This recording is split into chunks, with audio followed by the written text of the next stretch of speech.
국립도서관에서 나는 여기 앉아서 한 시인의 작품을 읽고 있다. 열람실에는 많은 사람들이 있지만 그것을 느낄 수 없다. 그들은 책에 몰두해 있다. 그러면서 마치 잠을 자다가 두 개의 꿈 사이에서 몸을 이리 뒤척 저리 뒤척 하듯 책의 쪽수 사이에서 몸을 뒤척인다. 아, 책 읽는 사람들 속에 있는 게 너무도 좋다. 왜 사람들은 늘 책 읽을 때와 같지 않을까? 누군가에게 가까이 가서 그를 살짝 건드려 보아라. 그는 조금도 그걸 느끼지 못하리라. 일어나면서 옆에 앉은 사람에게 살짝 부딪히고 사과를 해도 목소리가 나는 쪽으로 얼굴을 돌려 고개를 끄덕이긴 하나 상대를 보지는 못한다. 그의 머리카락은 잠자는 사람의 머리카락 모양과 같다. 그것을 보면 얼마나 기분이 좋아지는지. 그런데 나는 여기 앉아서 한 사람의 시인을 앞에 두고 있다. 이 무슨 운명인가. 지금 열람실 안에서는 대충 300명의 사람들이 책을 읽고 있다. 그러나 이들 하나하나가 시인을 앞에 두고 있다는 건 있을 수 없는 일이다. 그들이 무슨 책을 읽고 있는지는 아무도 모른다. 시인이 300명이나 되지는 않으니까. 그런데 한번 보아라. 이 도서관에서 책을 읽고 있는 사람들 중에서 어쩌면 가장 가난하고 게다가 외국인이기까지 한 내가 시인을 앞에 두고 있다는 건 무슨 운명인가. 비록 나는 가난하여 매일 입는 옷도 몇 군데 헤어지기 시작했고 구두도 여기저기 말썽을 피우기 시작하지만 칼라는 깨끗하고 속옷도 깨끗하다. 그래서 이대로 어느 다과점에 들어가도 되겠고 그것도 번화가 큰 길가에 있는 다과점에 들어가서 안심하고 접시에서 케이크를 손으로 집어낼 수도 있을 거다. 아무도 그런 행동을 조금이라도 수상하게 여기지 않을 것이며 욕을 하거나 나를 쫓아내는 일도 없을 거다. 가난하긴 해도 내 손은 좋은 가문 출신의 손이며 하루에도 너댓 번이나 씻기 때문이다. 그렇다. 손톱 속에는 때락은 하나도 끼어있지 않고 글씨 쓰는 손가락에 잉크 하나 묻어있지 않다. 특히 손목은 타탈나위 없다. 가난한 사람들이 그런 데까지 깨끗하게 씻지 않는다는 것은 누구나 다 알고 있는 사실이다. 다시 말해 청결성으로 미루어 사람을 평가할 수 있다는 말인데 그건 실제로도 그렇다. 가게에서도 그렇게 한다. 그러나 예를 들어 생미셸 데로와 라신가에는 그런 것은 아랑곳하지 않는 깨끗한 손목 따위는 그저 비웃어버리는 몇몇 존재들이 있다. 이들은 나를 보기만 해도 금방 알아차린다. 내가 같은 계층의 인간이지만 좀 희극 배우 노릇을 하고 있을 뿐이라는 것을. 마침 카니발이니까. 그들은 내 흥을 깨뜨리려 하지 않는다. 그저 넌지시 해쭉 웃고 눈짓을 할 뿐이다. 그것을 본 사람은 아무도 없다. 더군다나 그들은 나를 신사처럼 대해주는데 누군가가 가까이 오면 내게 굽실거리기까지 한다. 마치 내가 모피 외투를 걸치고 있기라도 한 것처럼, 그리고 전용 마차가 내 뒤에서 따라오고 있기라도 한 것처럼 그렇게 나를 대한다. 때때로 그들에게 동전 몇 개를 주곤 하는데 그럴 때마다 그들이 뿌리칠까봐 조마조마해지기도 하지만 그들은 그것을 순순히 받아준다. 다만 그들이 다시금 해쭉거리거나 나에게 눈을 끔뻑거리지만 않는다면 만사형통이리라. 그들은 대체 어떤 사람들인가? 내게 무엇을 바라고 있단 말인가? 나를 기다리고 있는 것일까? 무엇으로 나를 알아보는 것일까? 내 수염이 더부룩해 보이는 것은 사실이다. 그들의 병들고 노쇠하고 퇴색한 수염을 보면 늘 어떤 느낌이 와닿는데 이제 내 수염이 아주 조금이긴 해도 어딘지 그들의 수염을 연상시킨다. 그런데 내가 수염을 소홀히 여길 권리가 없단 말인가? 많은 사람들은 일에 쫓겨 그렇다. 하지만 그렇다고 해서 그들을 곧 버림받은 부류로 생각할 사람은 아무도 없을 것이다. 그런데 나는 저들은 거지일 뿐 아니라 버림받은 자들이라는 것도 안다. 아니, 그들은 사실상 거지가 아니다. 구별할 줄 알아야 한다. 그들은 쓰레기다. 자기의 운명을 탕진해버린 인간들의 껍질이다. 운명이 뱉어낸 침처럼 축축하게 벽에, 가로등에, 광고탑에 달라붙어 있거나 아니면 뒷골목에서 천천히 흘러내려가는 하수처럼 칙칙하고 더러운 흔적을 남기고 간다. 그런데 도대체 이 노파는 나에게서 무엇을 바랐던 것일까? 단추 몇 개와 바늘이 굴러다니는 침대 옆 작은 장의 서랍을 빼들고 어느 구멍 같은 데서 기어나온 이 노파는 왜 늘 내 옆에 따라다니면서 나를 관찰했을까? 이 노파는 어느 환자가 녹색 가래를 피어린 눈꺼풀 속에 뱉은 듯 보이는 그 지짐거리는 눈으로 나를 알아차리려 애쓰는 듯 했다.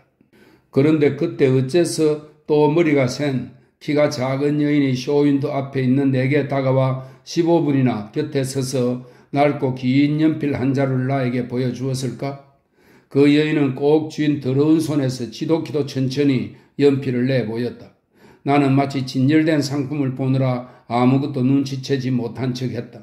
그런데 그 여자는 내가 자기를 보았다는 걸 알아차렸고 내가 거기 서서 그 여자가 도대체 무슨 짓을 하고 있는지 생각하고 있다는 것도 알았다. 사실은 연필 때문이 아니라는 것을 나는 잘 알고 있었다. 그것이 어떤 신호라는 것, 내용을 아는 사람들만을 위한 신호라는 것, 버림받은 자만이 아는 신호라는 것을 나는 느낄 수 있었다. 어디로 가야만 하는지, 무엇을 해야만 하는지 그 여자가 신호를 주고 있다고 느꼈다. 그리고 가장 이상한 건 이 신호에는 어떤 약속이 들어있으며 그것은 내가 사실상 예감했어야 할 장면이라는 느낌을 줄곧 떨쳐버릴 수 없었다는 사실이다. 그게 2주일 전의 일이었다. 그런데 이제는 그런 마주침이 없이 지나가는 날이 거의 하루도 없다.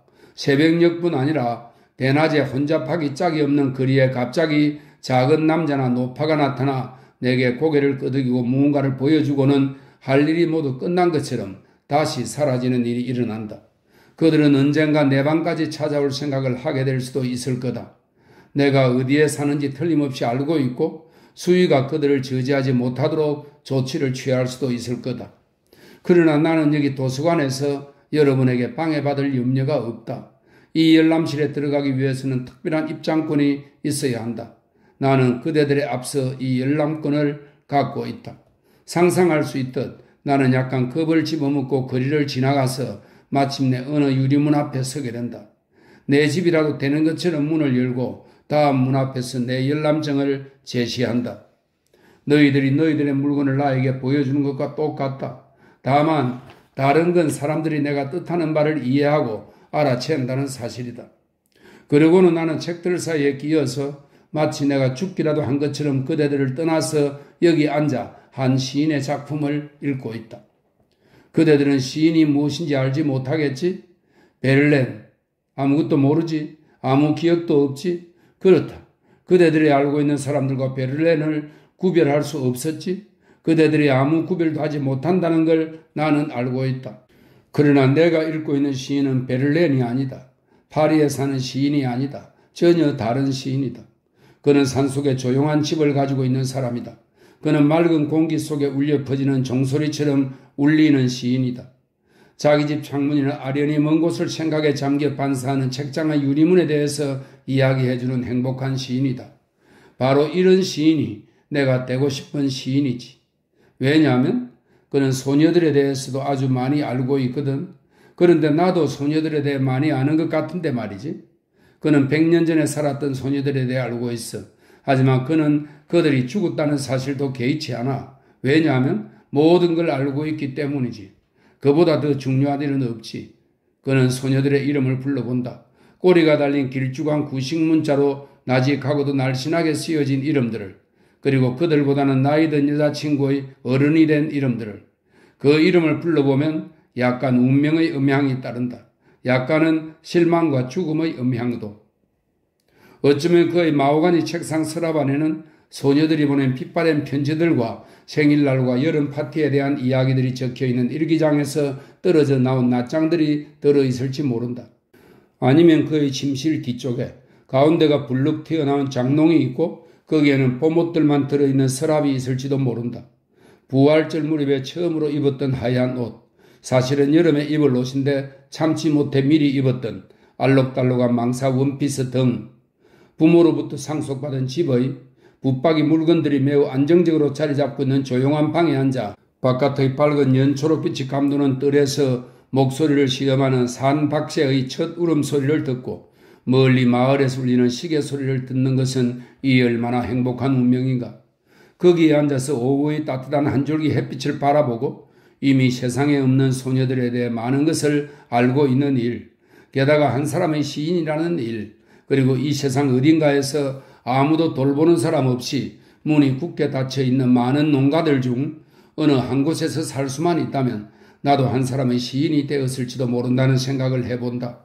방 한 개만이라도 좋겠을 텐데 햇볕 밝은 지붕 밑방이면 더욱 좋다. 거기서 나는 오래된 내 물건들, 가족의 초상화들, 무엇보다도 책과 함께 살았을 텐데 한 개의 안락 의자와 꽃과 개들 그리고 돌이 많은 길을 갈 때 필요한 튼튼한 지팡이가 있었으면 좋았을 테고 그 밖에는 아무것도 더 필요 없었을 텐데 다만 노란 상아빛 가죽으로 묶인 오래된 꽃무늬가 그려진 책 한 권 거기에다 글을 써넣었을 텐데 많은 것을 써넣었을 텐데 왜냐하면 나는 많은 생각과 수많은 사람에 대한 추억을 가지고 있으니까. 그러나 일은 그렇게 되지 않았다. 왜 그렇게 되었는지 아는 것은 신뿐이다. 나의 낡은 가구들은 내가 보관할 수 있도록 허가받은 어느 창고에서 썩어가고 있다. 나 자신은 신이여 저 자신은 살 짓도 없어 비가 내 눈에 내리고 있습니다.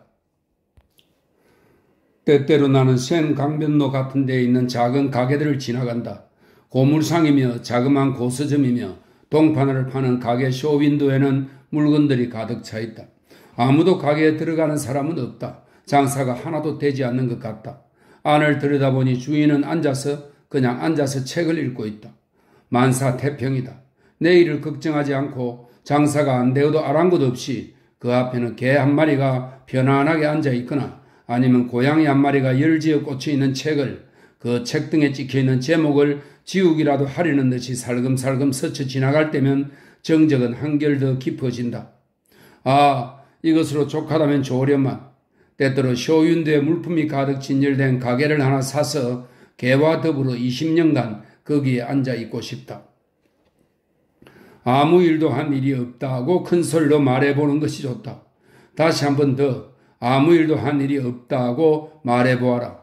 그것이 도움이 되는지. 난로에 다시 연기가 나서 나는 밖으로 나가야 했지만 그것은 실상 불행한 일은 아니다. 맥이 빠지고 감기 기운을 느끼는 것도 대수로운 일은 아니다. 하루 종일 골목길을 헤매어 다닌 죄도 내게 있었다. 루브르 박물관에 들어가 앉아 있을 수도 있었는데 말이다. 아니, 그렇지 않다. 그것은 할 수 없는 일이었을 거다. 거기에는 몸을 녹이러 오는 사람들이 있다. 우단히 씌워진 의자에 앉아서 서팀의 격자무늬망 위에다 크고도 텅 빈 장화처럼 그들의 두 발을 올려놓고 있다. 이들은 극히 소박한 사람들로서 검은색 제복을 입고 많은 훈장을 단 경비원들이 그들을 봐주기만 해도 고마워한다. 그런데 내가 들어갈 때면 경비원들은 희죽 웃고 고개를 다소 까딱한다. 내가 이제 그림 앞에서 왔다 갔다 하면 그들은 나를 감시한다. 그들은 휘저어 놓은 듯이 탁한 눈으로 끊임없이 나를 감시한다. 그러니 내가 루브르에 가지 않은 건 잘한 일이다. 나는 늘 돌아다니는 사람이었다. 얼마나 많은 도시와 도시의 작은 구역들과 묘지, 다리, 그리고 길을 돌아다녔는지 아는 것은 하늘뿐이다. 어딘가에서 나는 채소를 실은 수레를 밀고 다니는 남자 한 명을 보았다. 그는 슈플레르, 꽃 양배추입니다. 슈플레르 하고 소리를 쳤는데 그 플레르에서 왜의 발음이 이상하게도 탁하게 들렸다. 그의 곁에는 얼굴이 모나고 보기 싫은 여자가 따라다니면서 그를 가끔씩 쿡쿡 찔렀다. 이렇게 쿡쿡 찌를 때마다 그는 소리를 질러댔다. 때때로 그는 혼자서 소리를 지르기도 했으나 헛수고이기 일쑤였다. 그래서 곧 다시 소리 지르곤 했는데 그것은 마침 가끔씩 물건을 사주던 집 앞에 왔기 때문이었다. 참 그가 장님이었다고 이미 말했던가? 말하지 않았다고? 그럼 좋다. 그는 장님이었다. 그는 장님이고 소리를 질러댔던 거다. 만일 내가 이 말만 하고 그가 밀고 있는 수레에 대해 말하지 않는다면 그가 꽃 양배추라고 외쳐대는 것을 모른 척 한다면 그것은 기만이다. 하지만 그것이 반드시 필요한 일일까? 설령 필요한 일이라 하더라도 문제가 되는 것은 내가 본 모든 광경이 나에게 뜻하는 바는 아니지 않는가? 나는 그저 노인을 한 사람 보았는데 그는 장님이었고 소리를 질러댔던 거다. 내가 본 것은 바로 그것이었다. 그런 집들이 있다는 걸 사람들은 믿을까? 아니다. 사람들은 내가 속인다고 말하겠지? 이번에는 아무것도 빼지 않고 물론 아무것도 더 보태지도 않은 사실 그대로다. 어디에서 보탤 것을 가져오겠는가? 내가 가난하다는 것을 사람들은 알고 있다. 이들은 그걸 알고 있다. 그런데 집들이라고? 정확히 말하자면 그것들은 과거에 있었던 집, 지금은 없는 집들이다. 지붕에서 밑바닥까지 송두리째 흘러버린 집이다. 남아있는 건 다른 집들, 높은 이웃집 건물들 뿐이었다. 인근에 있는 모든 것을 뜯어낸 후 이 건물들도 무너질지 모를 위태로운 상태에 있었나 보다. 그도 그럴 것이 타르를 칠한 긴 기둥으로 된 집 전체의 중심 골조가 부서진 것들이 깔려있는 땅바닥과 드러난 벽 사이에 내려앉아 비스듬히 걸려 있었다. 앞에서 말하려던 것이 이 벽에 대한 것임을 이미 이야기했는지 모르겠다. 그러나 그것은 지금 서 있는 집의 맨 첫 번째 벽이 아니라 어뢰 추측할 수 있으리라 믿거니와 이미 흘린 집의 마지막 벽이다. 그 벽 안쪽을 볼 수 있었다. 무너진 건물의 여러 층의 내벽에는 아직도 벽지가 붙어 있었고 여기저기에 방바닥이나 천장의 흔적이 남아 있었다. 방 안의 벽 옆에는 집 담벼락을 따라 더럽지만 아직도 하얀 공간이 남아 있고 그 공간을 통해 화장실의 녹선관이 노출되어 마치 벌레가 꿈틀거리듯 소화 운동을 하는 창자처럼 역겹게 기어 나와 있었다. 네온가스관이 지나가던 천장의 가장자리에는 회백시 먼지가 앉은 자국이 남아 있었는데 그 자국들은 아주 뜻밖에도 여기저기에 둥근 아치형을 그으며 뻗어가다가 색칠된 벽의 시커멓게 아무렇게나 뜯어놓은 구멍 속으로 사라져 들어갔다. 그러나 제일 잊을 수 없었던 것은 바로 벽 자체였다. 방들에 있었던 끈질긴 생활은 흘러버릴 수가 없는 것이었다. 그것은 아직도 남아있었다. 지금도 박혀있는 못에도 손바닥 크기만큼 남은 방바닥에도 아직 조금이나마 방 안의 모습이 남아있는 구석구석에도 그것은 기어들어가 숨어 있었다. 해마다 서서히 변해간 빛깔 속에도 그 생활이 남아있는 것을 볼 수 있었는데 푸른색은 곰팡이가 끼인 녹색으로, 녹색은 회색으로, 노란색은 낡아서 썩어서 퇴색한 흰빛으로 변색되었다. 그런데 그건 거울 뒤나 액자 뒤, 장롱 뒤에 남아있는 좀 더 깨끗한 곳에도 깃들여 있었다. 왜냐하면 그것은 벽에다 윤곽을 남겼고 그 흔적을 그려나가면서 지금은 드러난 이 숨겨져 있던 곳에서도 거미와 먼지와 더불어 있었기 때문이다. 그것은 벗겨진 칠 어디에나 있었다. 벽지 아래 가장자리에서 축축하게 부풀어 오른 자리에도 남아있었고 찢어진 걸레 조각 사이에서 비틀거리고 있었으며 오래전에 생긴 보기 흉한 얼룩에서도 땀처럼 배어나오고 있었다.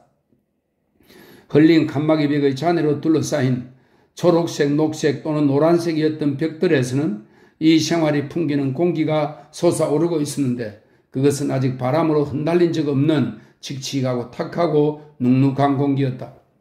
그 공기 속에는 한낮의 생활에서 뿜어진 냄새가 질병이 내쉰 숨과 여러 해 동안 밴 연기 냄새, 겨드랑이에서 배어나와 옷을 무겁게 적셔주는 땀내, 입내, 발에서 나오는 고린내가 스며 있었다.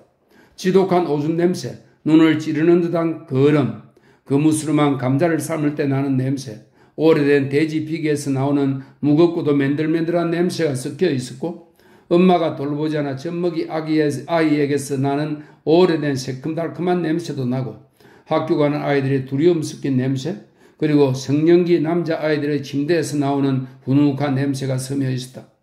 밑에서 올라오는 골목길의 수치에서 무럭무럭 올라오는 온갖 냄새들이 여기에 섞여 들었다. 다른 것은 도시 상공에서 깨끗하지 못한 빗물과 함께 뚝뚝 떨어져 내렸다.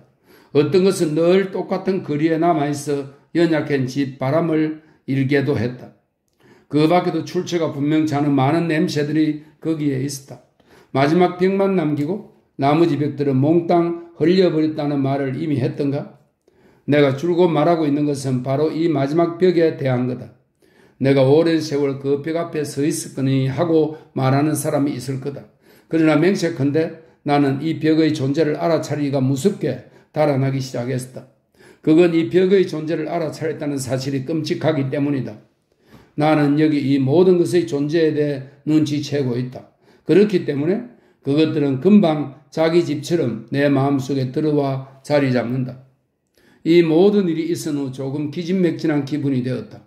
어쩌면 쇠약해졌다고 말할 수 있을지 모르겠다. 그 때문에 그 남자는 아직도 나를 기다려야만 했던 일이 내게는 너무 부담스러웠다. 그는 내가 계란 프라이 2개를 먹으려고 들어간 조그만 간이 식당에서 나를 기다렸다. 하루 내내 식사할 겨를이 없어 배가 고팠다. 그런데 지금 나는 계란이 아직 익기도 전에 다시 거리로 뛰쳐나가야 했기 때문에 아무것도 먹을 수가 없었다. 혼잡한 인파가 나를 향해 걸어오는 거리로 카니발인데다가 저녁 시간까지 겹쳤기 때문에 사람들은 모두 시간이 있어서 이리저리 쏘다니고 서로서로 몸을 밀치고 밀어내고 있었다. 그들의 얼굴은 야간의 작은 가게들에서 흘러나오는 빛을 받아 환했고 그때 생긴 상처에서 고름이 솟아나오듯 입에서는 웃음이 터져나왔다. 내가 초조히 앞으로 밀치고 나가려 애를 쓰면 쓸수록 그들은 더욱더 웃어대고 더욱더 밀쳐댔다. 한 여자의 스카프가 어쩌다 내게 콱 걸려 내가 그것을 끌고 가게 되자 사람들은 나를 멈추게 하고는 웃어댔다.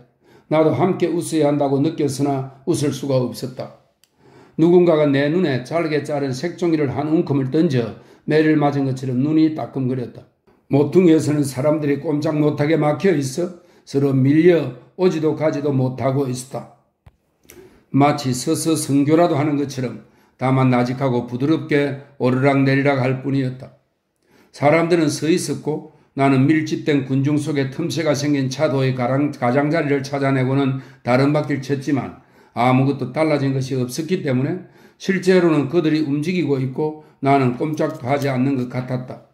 눈을 치켜 들어보니 한쪽에는 여전히 똑같은 집들이 있었고 다른 쪽에는 야간 영업 중인 가게들이 있었다. 어쩌면 모든 것이 움직이지 않고 제자리에 그대로 있었는지 모르겠다. 다만 나와 사람들의 내부에 어지럼이 깃들여 있어서 모든 것이 빙글빙글 도는 것 같이 느껴졌는지 모른다. 그것에 대해 생각할 겨를은 없었다.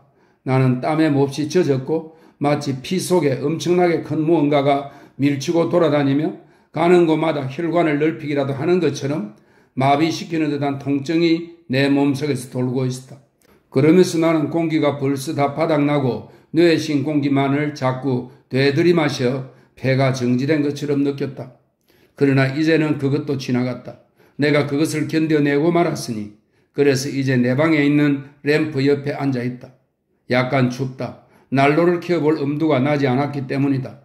난로를 켜서 연기가 나와 다시 밖으로 나가야 한다면 어떻게 될까? 그리고 또 앉아서 생각한다. 만일 내가 가난하지 않다면 그렇게 낡지 않고 이 방처럼 전에 새들었던 사람들의 냄새가 많이 밴 가구로 가득 차 있지 않은 다른 방을 빌릴 수 있을 텐데 처음에는 정말 이 안락의자의 머리를 기댈 마음이 내키지 않았다. 그 녹색 천에는 어쩐지 끈적한 기름이 끼인 듯한 움푹 들어간 잿빛 부분이 있어서 어느 누구의 머리도 거기에는 맞을 것 같았기 때문이다. 한동안 나는 머리 밑에 손수건을 깔아놓고 조심하였으나 지금은 그러기에도 너무 지쳐버렸다. 조심하지 않아도 된다는 것을 그리고 움푹 들어간 부분이 맞춘 것처럼 내 뒤통수에 꼭 맞다는 것도 알았다. 그런데 만일 내가 가난하지 않다면 무엇보다도 좋은 난로를 구입하리라. 그리고는 호흡을 아주 힘들게 하고 머리를 홀랑케 하는 질 나쁜 찌꺼기 석탄이 아니라 산에서 나온 질 좋고 화력이 센 장작을 때리라. 그렇게 되면 시끄러운 소리를 내는 일 없이 청소해주고 내가 바라는 대로 불을 떼어줄 사람이 있어야 하리라. 난로 앞에 15분간 무릎을 구부리고 앉아 이글거리는 불 가까이에서 이마에 불을 쪼여야 하고 두 눈의 열기를 따갑게 받으면서 몸을 흔들어댈 때 나는 하루에 필요한 힘을 모두 탕진해버리게 된다. 그러고 나서 내가 사람들 틈에 끼이게 되면 나를 다루기라 누워서 떡먹기다.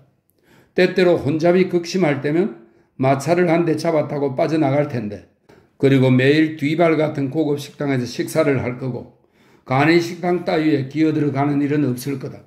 혹시 그 남자도 뒤발에 간 것은 아닐까? 아니야. 거기서 나를 기다릴 수는 없었을 거야. 죽어가는 사람을 들여보내지는 않을 테니. 죽어가는 사람이라고? 나는 지금 내 방에 앉아있는 게 아닌가. 낮에 겪은 일을 곰곰이 생각해 볼 수가 있다. 어떤 일이든지 미지의 상태로 놓아두는 것은 좋지 않다. 그래, 그 안에 들어서서 맨 먼저 본 것은 내가 자주 앉곤 하던 식탁에 누군가 다른 사람이 앉아있다는 사실뿐이었다. 나는 작은 바가 있는 곳을 향해 인사를 하고 주문을 한 뒤에 그 사람 옆에 앉았다. 그러나 그가 움직이지 않는데도 나는 그가 거기 있다는 것을 느꼈다. 그가 꼼짝도 하지 않는 것을 느끼고 그 이유를 단번에 알아차렸다. 우리들은 이제 연결되었다. 나는 그의 몸이 놀란 나머지 꼿꼿하게 굳어졌다는 걸 알았다. 그의 몸속에서 일어난 무엇인가에 대해 놀란 나머지 몸이 마비되어 버렸음을 알았다. 아마도 그의 몸속에서 혈관이 하나 터진 것인지도 모른다. 그가 오랫동안 두려워했듯 독이 방금 그의 심방으로 들어갔거나 어쩌면 그의 머릿속에 커다란 종기가 하나 태양처럼 떠올라 그의 세계를 변화시켜 버렸는지도 모른다. 나는 이루 표현할 수 없는 의지력으로 그가 있는 쪽을 보려고 했다. 아직도 모든 것이 내 상상에 불과하기를 바랐기 때문이다.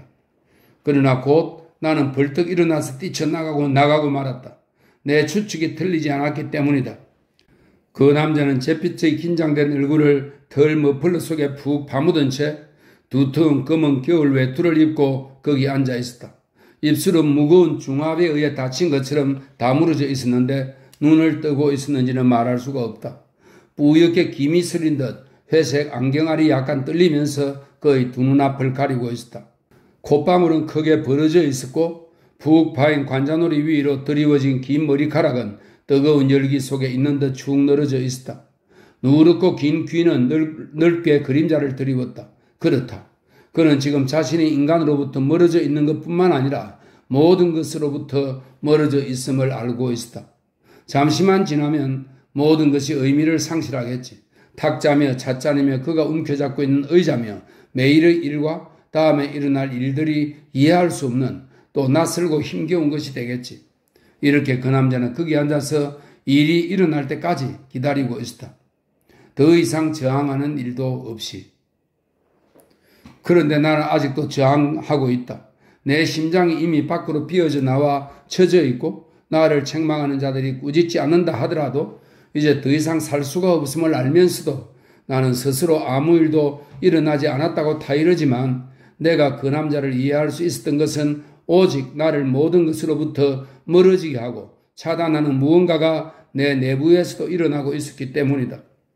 나는 죽어가는 사람이 아무도 알아볼 수가 없었다고 말하는 것을 들을 때마다 정말 소름이 끼쳤다. 그런 말을 들으면 베개에서 몸을 일으켜 무언가 과거에 알고 있었던 것을 찾고 언젠가 한번 보았던 것을 찾지만 아무것도 거기 없음을 한 고독한 얼굴이 상상된다. 두려움이 그렇게 크지 않다면 나는 모든 것을 달리 보면서도 살 수 있다고 자기 위안을 할 수 있을 것이다. 하지만 나는 두렵다. 이런 변화에 대해 무엇라고 말할 수 없는 두려움을 느꼈다. 좋아 보이기는 하는데도 나는 아직 이 세상에 조금도 익숙해지지 못했다. 그런 내가 어떻게 다른 세상에서 살까? 정든 어린이들 사이에 머물고 싶다. 무언가가 변화되지 않을 수 없다면 최소한 개들과 더불어 살 수 있었으면 좋겠다. 개들은 나의 세계와 비슷한 세계를 가지고 있고 똑같은 것들도 가지고 있으니까. 이제 이 모든 걸 쓰고 말할 수 있는 시간은 얼마 남지 않았다. 그리고 손이 내게서 멀어져서 말하려고 하지도 않는 말을 쓰게 될 날이 올 거다. 지금과는 다르게 해석할 때가 올 것이고 말과 말이 연관성을 잃고 모든 의미가 구름처럼 해체되어 빗물처럼 내릴 것이다. 그렇듯 공포감을 느끼면서도 결국은 어떤 위대한 것 앞에 서 있는 인간과 같다고 느낀다. 쓰는 일을 시작하기 전에도 흔히 지금과 비슷한 마음을 갖고 있었다고 기억한다. 그러나 이번에는 쓰는 것이 아니고 내가 쉬워지게 되리라. 나는 하나의 인상이고 그것은 앞으로 변화하게 될 것이다. 작은 한쪽만이 부족할 뿐이다. 그것만 있으면 나는 모든 것을 이해하고 인정할 수 있으리라. 다만 한 걸음만 더 나아가면 내 깊은 고난은 축복이 될 수 있으리라. 그러나 이젠 걸음을 뗄 수가 없다. 산산이 무너지고 넘어져 이젠 일어설 수도 없기 때문이다. 구원의 손길이 나타나리라 나는 늘 믿어왔다. 밤이면 밤마다 기도할 때 내 손으로 직접 쓴 기도문이 여기 내 앞에 놓여 있다. 그 기도가 아주 가까이에 있을 수 있도록 그리고 나 자신의 말을 내 손으로 써놓은 대로 하기 위해서 책에서 보고 베꼈었는데 지금 그것을 다시 한번 쓰고 싶다. 여기 내 책상 앞에 무릎을 꿇고 앉아 나는 그것을 쓰려고 한다. 그렇게 하면 읽는 것보다 더 오래 간직할 수 있고 한마디 한마디가 지속되며 사라져 버리는데도 시간이 걸리기 때문이다. 모든 것에 대해 불만족하고 자신에 대해 더욱더 불만족하며 지금 이 밤 고독과 적막 속에서 나는 스스로 기력을 되찾고 자신을 조금 사랑하고 싶다.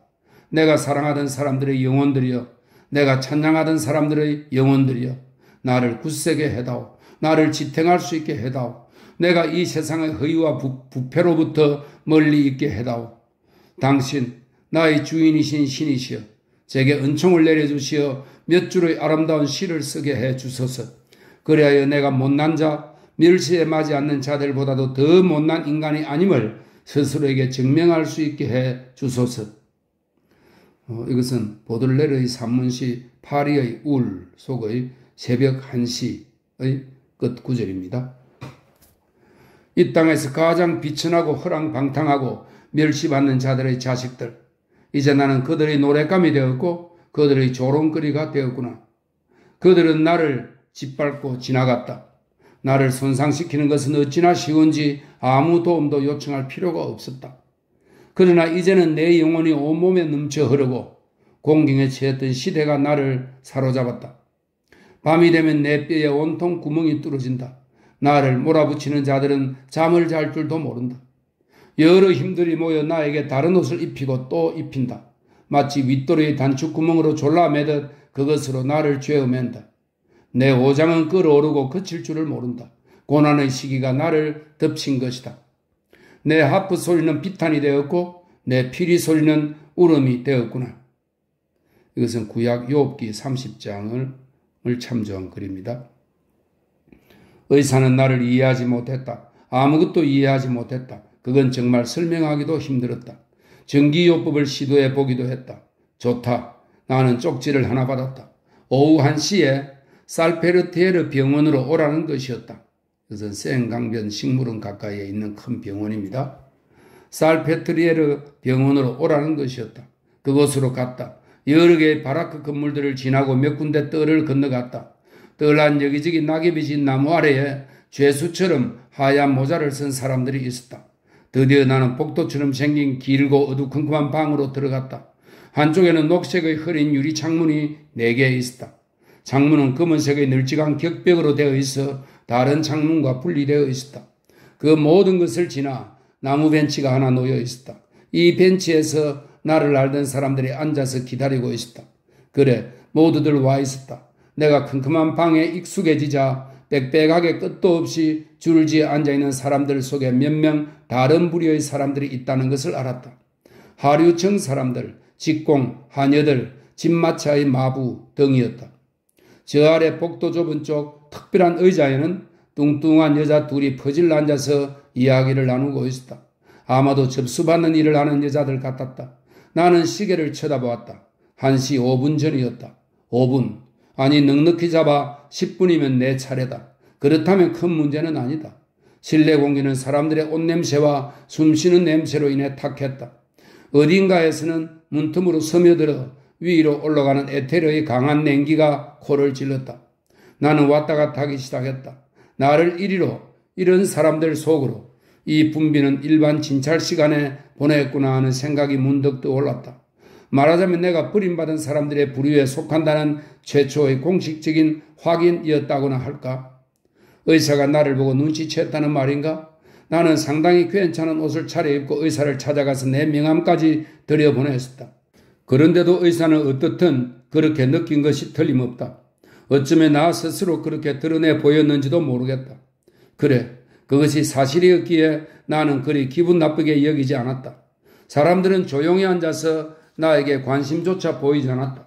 몇몇은 통증이 있어 그것을 들기 위해 한쪽 다리를 약간씩 움직이고 있었고 두 손바닥에 머리를 파묻고 있는 남자들이 있는가 하면 무겁고 맥없는 표정으로 깊이 잠들어 있는 남자들도 있었다. 벌겋게 목이 부어오른 한 뚱뚱한 남자는 앞으로 구부리고 앉아서 바닥을 뚫어져라 보면서 자기가 보기에 마땅한 장소라고 여겨지는 얼룩진 곳에 때때로 침을 탁 뱉곤 했다. 한쪽 구석에서는 아이가 한 명 훌쩍거리고 있었다. 깡마른 긴 두 다리를 의자 위에다 바짝 당기고는 마치 그것과 작별을 고해야 하게라도 하는 것처럼 두 다리를 잡아 끌어 자기 몸에 눌러대고 있었다.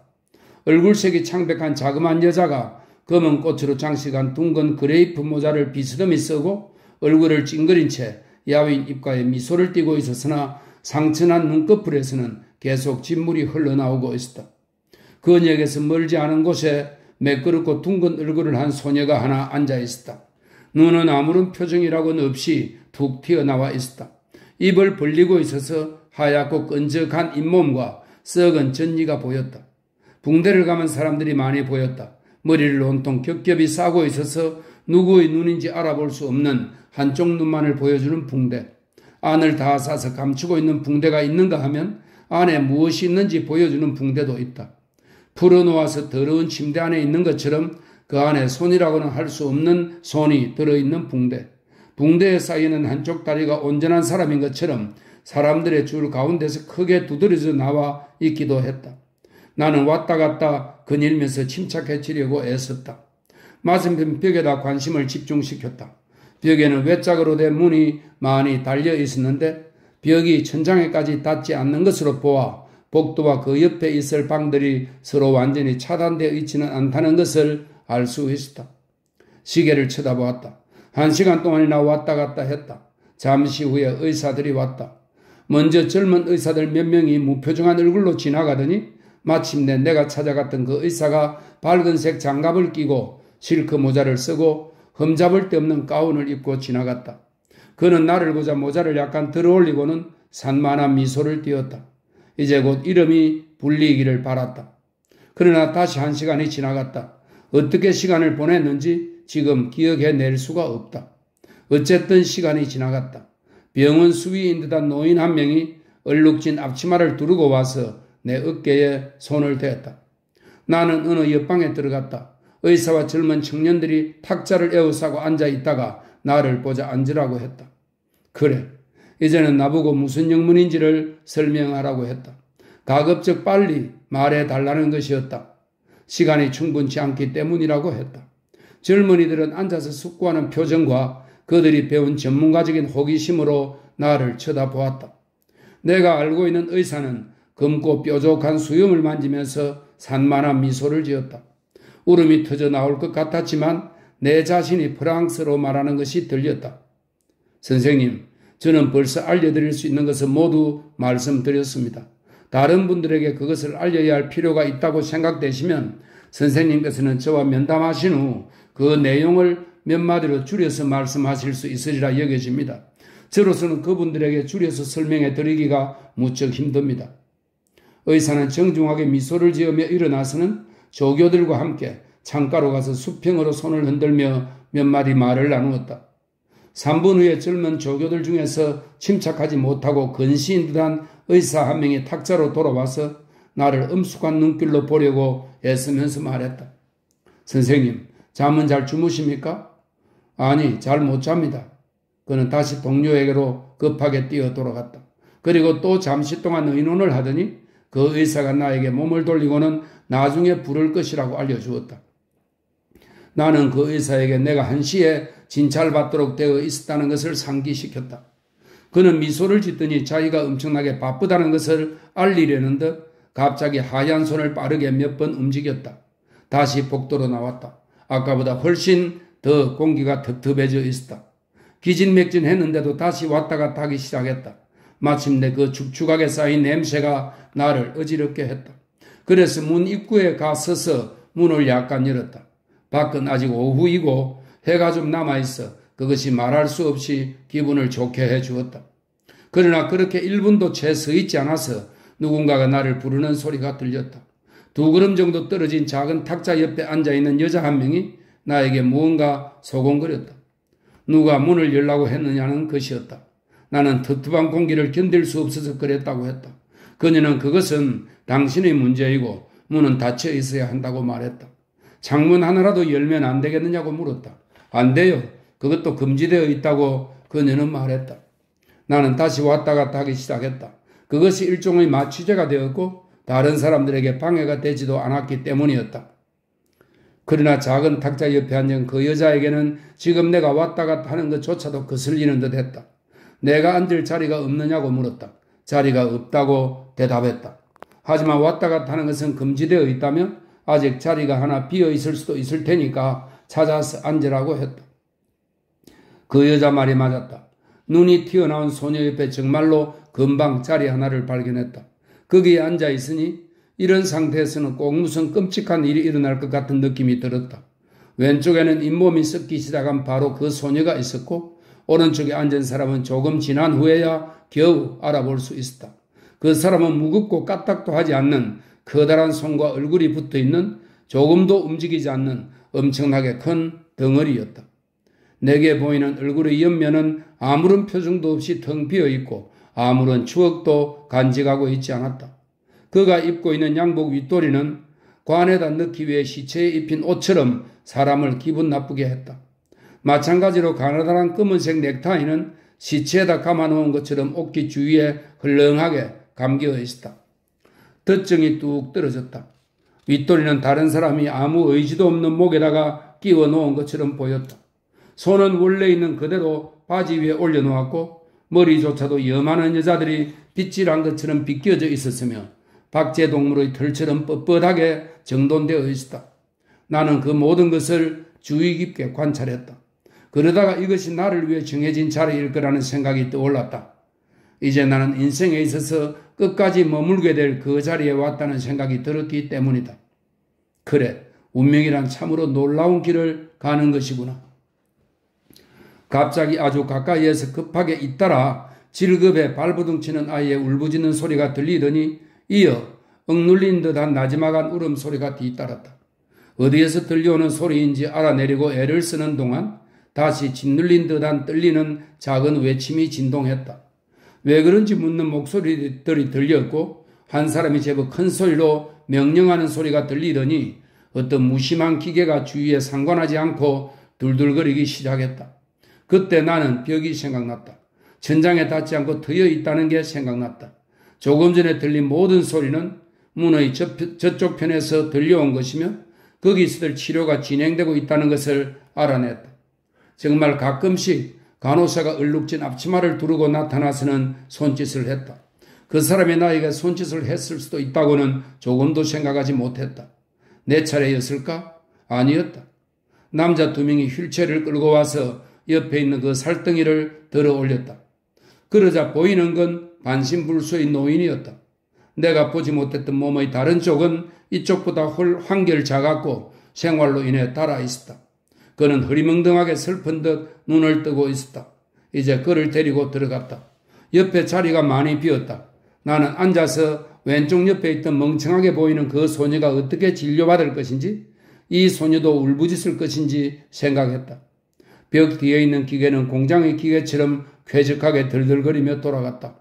그것이 조금도 불안하게 느껴지지는 않았다. 그러다 갑자기 주변이 조용해지더니 이 정적 속에서 귀에 익은 우울감에 찬 그만한 목소리가 들려왔다. 아는 목소리라고 생각되었다. 웃어요. 잠시의 공백. 웃어요. 자, 웃어요. 웃어. 나는 참을 수 없어 웃었다. 무엇 때문에 벽 건너편에 있는 남자가 웃지 않으려고 하는지를 알 수가 없었다. 기계 한 대가 덜커덩거리기 시작하더니 다시 곧 잠잠해졌다. 서로 이야기를 주고받는 소리가 들리고는 다시 조금 전의 힘찬 목소리로 크게 명령하는 소리가 들렸다. 앞으로 아반트라고 말해봐요. 그리고 글자 하나하나씩 되풀이했다. 앞으로 아반트. 정적. 하나도 들리지 않는군. 다시 한 번 더. 그러자 벽 뒤쪽에서 온화하고 해면처럼 부드러운 목소리가 들려왔다. 오랜 세월이 지난 이제 처음으로 다시 듣는 소리였다. 어렸을 때 열이 나서 침대에 누워 있었을 때 처음으로 나를 걷잡을 수 없도록 놀라게 한 그 커다란 것. 그래, 식구들이 모두 내 침대 주위에 모여서서 맥을 짚어보고는 왜 그렇게 놀랐는지 물을 때마다 나는 늘 그 커다란 것이라고 대답했었다. 의사를 불러 그가 나에게 무엇 때문에 그러느냐고 물을 때마다 나는 다른 것은 아무렇지도 않으니 그 커다란 것을 사라지기만 해달라고 의사에게 부탁했다. 그때 나는 어렸으므로 나를 도와주기는 쉬웠을 텐데도 의사 역시 다른 사람들과 마찬가지로 그것을 쫓아내 주지는 못했다. 그런데 지금 그 커다란 것이 다시 나타난 것이다.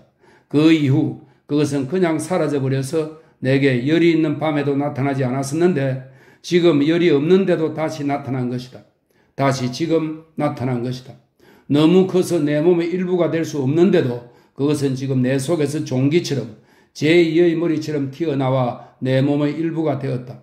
아직 살아있을 때는 내 손이고 팔이었던 짐승이 마치 커다란 죽은 짐승처럼 나타났다.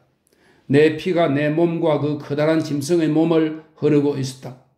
마치 하나의 똑같은 몸속을 흘러 지나가는 것처럼 내 심장은 그 커다란 것 속으로 피를 흘려 들여보내기 위해 무진 애를 써야만 했다. 피가 거의 충분하지 못했다. 피는 그 커다란 것 속으로 들어가지 않으려 했고 더러워지고 썩어서 돌아왔다. 그러나 그 커다란 것은 자꾸 부풀고 커져서 떳떳하고 푸르댕댕한 종기처럼 얼굴 앞으로, 입 앞으로 비어져 나와 단 하나 남은 내 눈 위에 그 가장자리의 그늘이 지기 시작했다. 어떻게 그 많은 마당들을 빠져나왔는지 기억해낼 수가 없다. 저녁이었다. 나는 낯선 시가지에서 길을 잃고 끝없는 벽을 따라 한쪽 방향으로 대로를 걸어 올라갔다. 끝이 날 것 같지 않자 반대 방향으로 돌아서 걷다가 어떤 광장까지 왔다. 거기서 또 하나의 거리를 걷기 시작했다. 한 번도 보지 못한 다른 거리들이 나타나는가 했더니 이어서 또 다른 거리들이 나타났다. 가끔씩 전차가 딱딱하고 두드리는 듯한 소리를 내며 눈부시고 환한 불빛으로 달려왔다가 지나갔다. 그런데 그 전차의 표지판에는 내가 알지 못하는 지명들이 적혀 있었다. 나는 내가 어느 도시에 와 있는지, 여기 어디쯤에 내 아파트가 있는지, 더 이상 걷지 않으려면 어떻게 해야 하는지를 알지 못했다. 그런데 이제 매번 내 기분을 아주 이상하게 해주던 병까지 앓고 있다. 사람들이 이 병을 대수롭지 않게 여기는 게 틀림없다. 다른 병의 의미를 과대평가하는 것과 똑같이 말이다. 이 병은 어떤 특별한 증상이 있는 것도 아니고 병에 걸리는 사람의 특성에 따라 나타난다. 몽유병이 항상 틀림없이 또 찾아오듯이 이 병은 걸리는 사람 각자에게서 사라진 듯 했던 가장 큰 위험성을 불러내고 다시 그의 앞에 바로 닥치는 시간에 갖다 놓는다. 일찍이 학창시절에 가엾은 단단한 소년의 손으로 나쁜 짓거리를 하는데 익숙해져 있던 남자들은 어른이 되어서도 그 짓을 다시 하기도 하고 어릴 때 알았다가 완치된 병이 재발하기도 하며 잊혀진 습관이 다시 나타나기도 한다. 예컨대 여러 해 전에 있었던 망설이면서 얼굴을 돌리던 버릇이 다시 나타나기도 한다. 마치 바다에 가라앉은 물건에 젖은 해초가 달라붙은 것처럼 얽히고 설킨 지난날의 추억들이 장차 다가올 일들과 함께 떠오른다. 한 번도 들어보지 못한 삶이 솟아올라 실제 겪었던 이들과 함께 뒤섞여 알고 있다고 생각했던 지난 일들을 밀어내 버리기도 한다. 왜냐하면 지금 처음으로 떠오르는 생각들은 충분히 휴식한 후에 나타나는 신선한 힘이 있지만 늘 기억 속에 머물렀던 일들은 너무 자주 생각한 나머지 지쳐있기 때문이다. 나는 내 침대 위에 누워있다. 5층계 위에 아무런 변화가 없는 하루는 마치 시계바늘 없는 시계판 같다. 잃어버린 물건이 어느 날 아침 그 자리에 누군가가 잘 간수한 것처럼 잃어버렸을 때보다 더 잘 손질되어 새 것처럼 놓여있듯이 유년 시절로부터 잃어버렸던 것들이 새 것처럼 여기저기 지금 내 이불 위에 놓여있다. 잃어버렸던 불안이 몽땅 되살아났다. 이불 가장자리에 비어져 나와 있는 작은 털실 하나가 강철로 된 바늘처럼 딱딱하고 뾰족하지는 않을까 하는 불안. 잠옷의 작은 단추가 내 머리보다 더 크지는 않을까. 크고 무겁지는 않을까 하는 불안. 지금 침대에서 떨어진 빵 부스러기가 바닥에 닿자 유리처럼 소리를 내며 산산조각 나지는 않을까 하는 불안. 그렇게 되면 실제로 모든 것이 다 깨어져 영원히 돌이킬 나위 없이 되어버리는 것이 아닐까 하는 가슴을 짓누르는 듯한 걱정. 뜯겨진 편지의 가나다란 가장자리가 아무도 보아서는 안 되는 무언가 비밀스러운 것이 아닐까. 말할 수 없이 소중한 것이어서 방의 어느 곳에도 숨겨둘 수 없을 것 같은 불안. 내가 잠들면 난로 앞에 있는 석탄 쪼가리를 잘못 삼키지는 않을까 하는 불안. 내 머릿속에서 어떤 숫자가 자라기 시작하여 몸속에 있을 자리가 없어질 정도로 커지지는 않을까 하는 불안. 내가 누워있는 침대가 화강암, 그것도 회색 화강암이 아닐까 하는 불안. 나도 모르게 고함을 질러 문 앞에 사람들이 달려와 마침내 문을 부수고 열고 들어오지는 않을까 하는 불안. 내가 내 비밀을 털어놓지는 않을까 하는, 내가 두려워하는 것에 대해 모조리 말해버리지는 않을까 하는 불안.